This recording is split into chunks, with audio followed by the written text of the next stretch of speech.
So what's going on, everybody on YouTube? I'm out here. It's a beautiful day in sunny West Virginia, where I live, and finally, back is good enough. I've been doing a lot better. Back to work and back to pushing stuff, and actually just getting around a lot better. So taking me a little while to get some content going. In the meantime, I had picked up a new RC that was in need of some love from a good guy. I think he might watch the channel. If you do, I'm just gonna call him Nate because I don't know if he wants his name on the channel. So I picked this up from Nate. Thanks for doing some dealing with me, buddy. We're gonna flip the camera around here in a second, and I'm gonna go over this with you. It's been a little freshening of a build on the channel. I didn't really video doing all of it. I probably should have, but I didn't. I just didn't feel like video.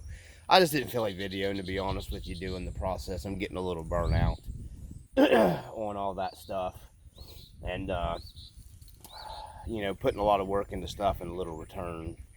So I just kind of went with this and chilled out and relaxed and used this build to, you know, kind of help me get my mind off my back pain and all that good stuff. So, and this was just a little freshening up.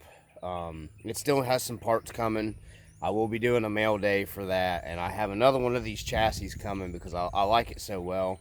I have one of the clone chassis coming. I know people are going to say, oh, clone, oh, clone.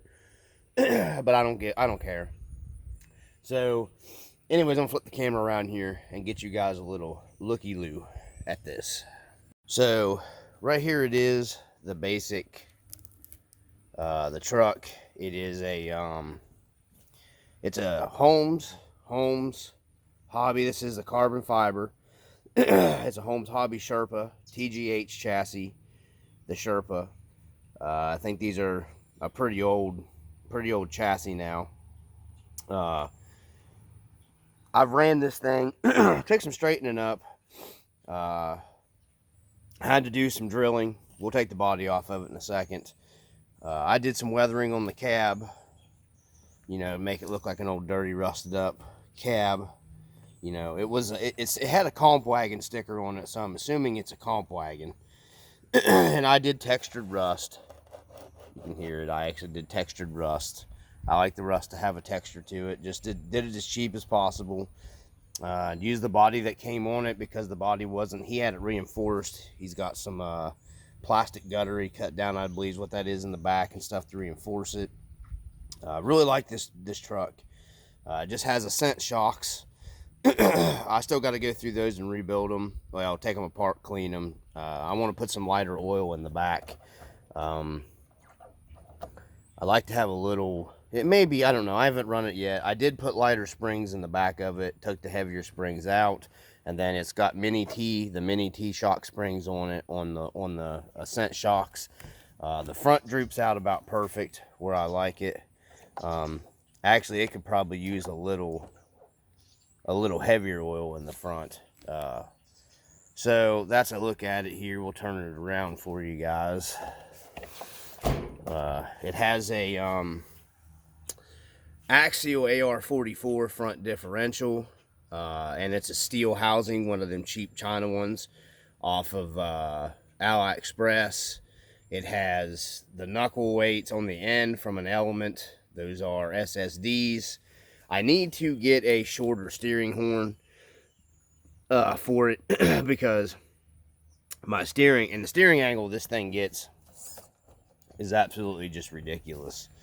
It is a 30% overdrive on this truck, maybe actually more than that, because it's got the transfer that's a 30%. We'll take the body off of it here. So pull the body clips off of it, and I don't want to get this video too long and bore everybody. So this is the chassis. It just has a 1060 junk ESC in it right now. It just has an old worn 16 turn 540 cam, because that's all I could get in here to clear the chassis. A 2-in-1 SE don't even clear in here. And I had to shim this transmission up. So the transmission shimmed 3.5 millimeter off the skid plate. And the reason why I didn't care to do that, I love the balance of that truck. It just balances out perfect like that. Yeah, this thing is so nicely balanced. The chassis was, or the skid plate was already drilled and filled and all that stuff. Somebody was changing stuff around on it. So I just re-drilled it because the transmission was in it sideways. I will include the pics.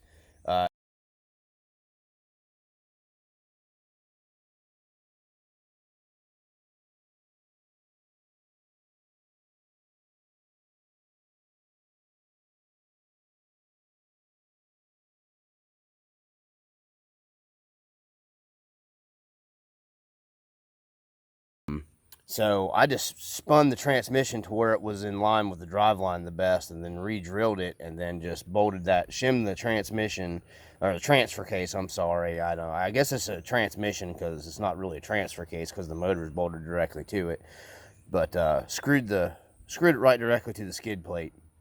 I do have a new skid plate coming with an adjustable mount for it. I bought off of AliExpress. It's made to work. Now, this isn't the actual TGH transmission, the Tulo. This is like the Chinese version of their transmission. I don't have any issues with it. You know, the only issues I have with it is I need to get a new lock nut for this because it keeps backing itself back loose. Because the lock nuts wore out in it because there's no slipper in this one. I'm running Boom Racing badass dry shafts in it out of a Gen 8, and they were the perfect length for it.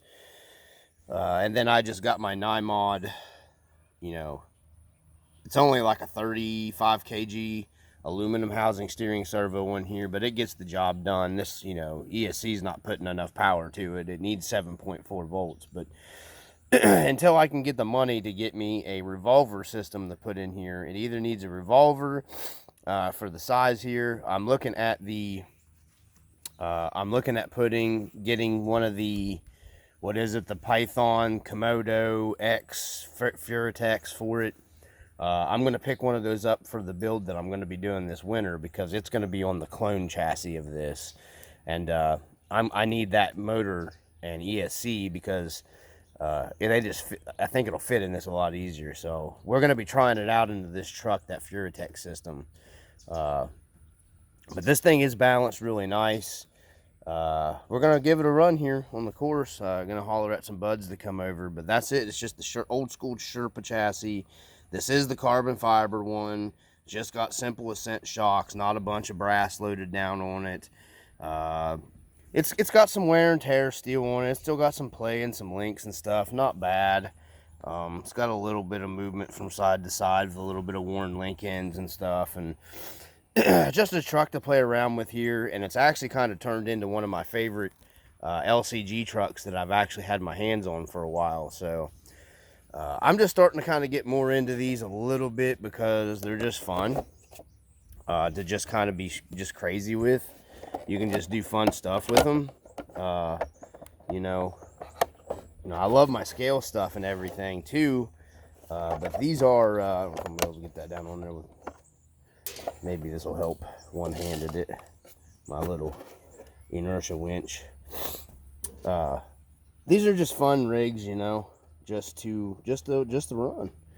That's what I like about these LCG trucks. You don't, you know, you can just do goofy, cool stuff with them. I'm going to try to find me a suitable driver for this, which I already actually have it. But there's the droop out on the suspension on this thing. See, that's what I'm saying. The rear needs some lighter shock oil. I'm thinking about going 25 weight. I'd say he's probably got 40 something in there, 40 now, and it needs to be about 25 to droop it out a little better. We're going to give it a go here on the course.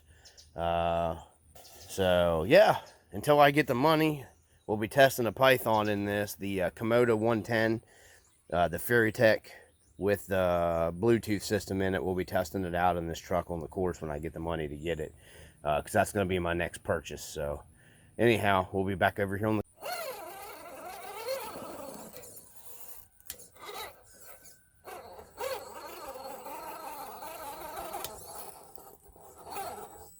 There we go. That's the line I needed on. And this truck just makes quick work out of that, man.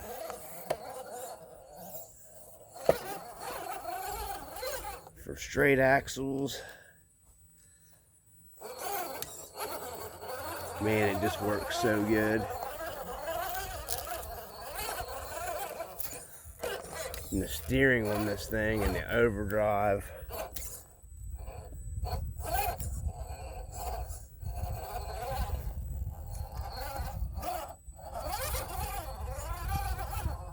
Is just, oh yeah. Lightening up them rear shock springs works so well, so we're gonna let it come back down here and we're gonna run the harder bridge. All right.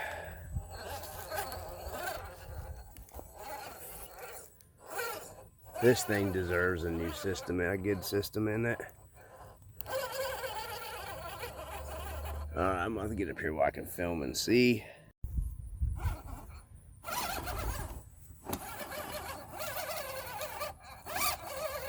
There we go.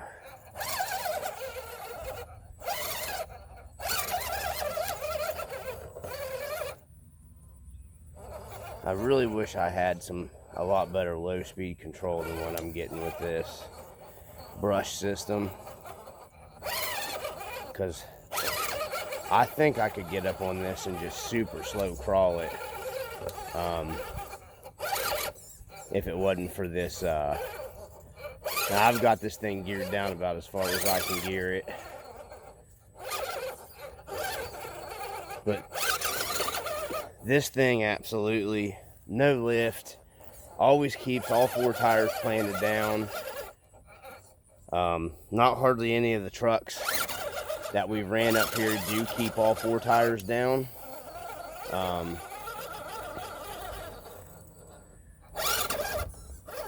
I'm trying to pay attention to what I'm doing here. Instead of talking to the camera, I gotta make that pull up. There we go. We're on it. Bump. Yeah, see, with this setup, I have to kind of bump it because I have to use the wheel speed on it a little bit. And the drag brake, it's just a 1060, so it doesn't exactly hold the best or anything like that. But holy crap, man, this thing works so stupid well, you know. And it's a straight axle truck, not a portal. Not to be super careful down here. Sorry, the camera's moving around.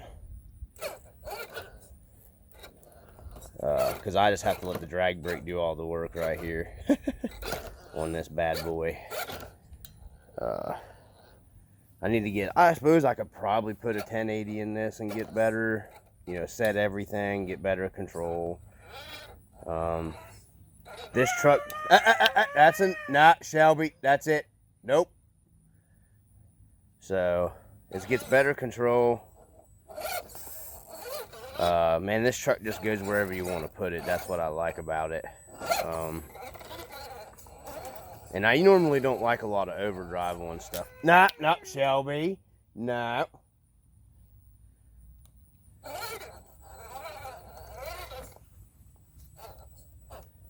So we're gonna run.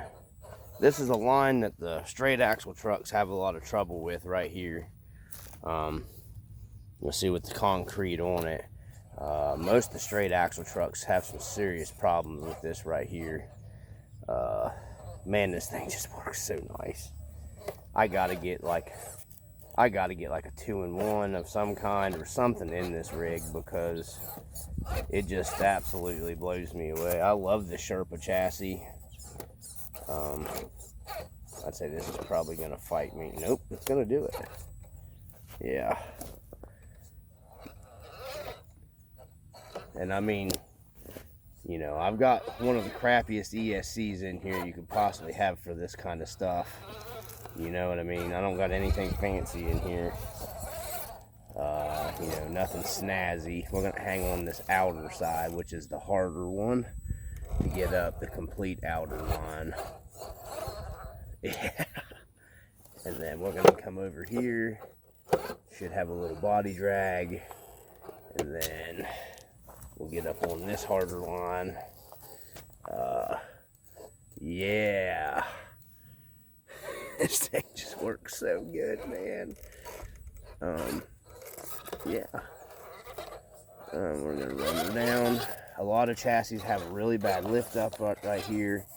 There's a testing spot right here.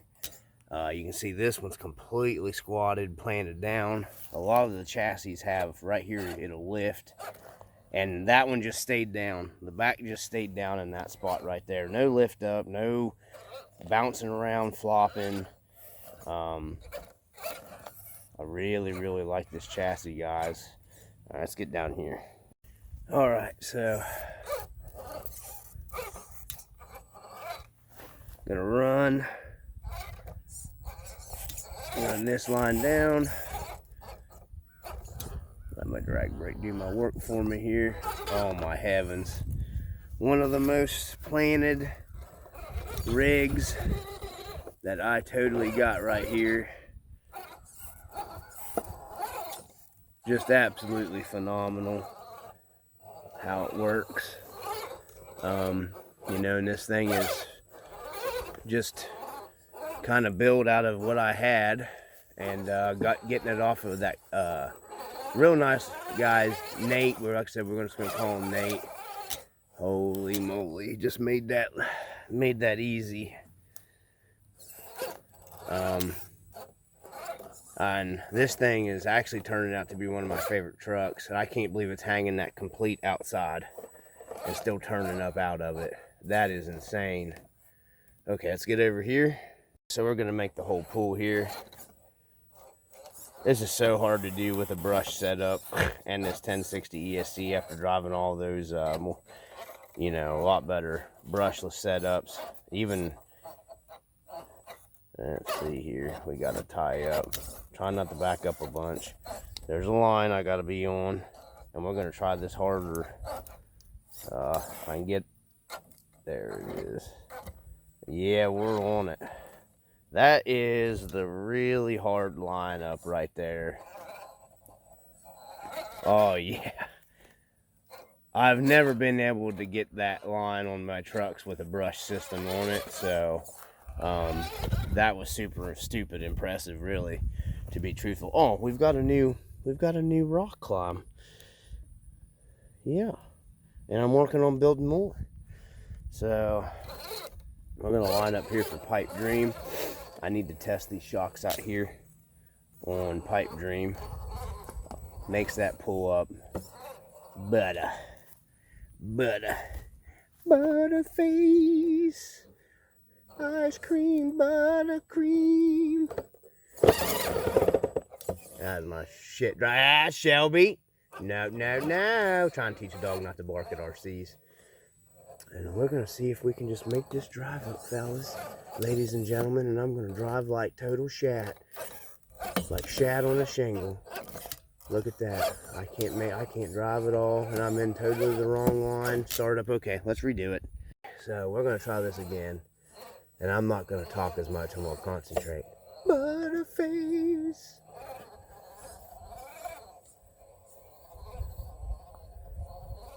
And the suspension's unstable.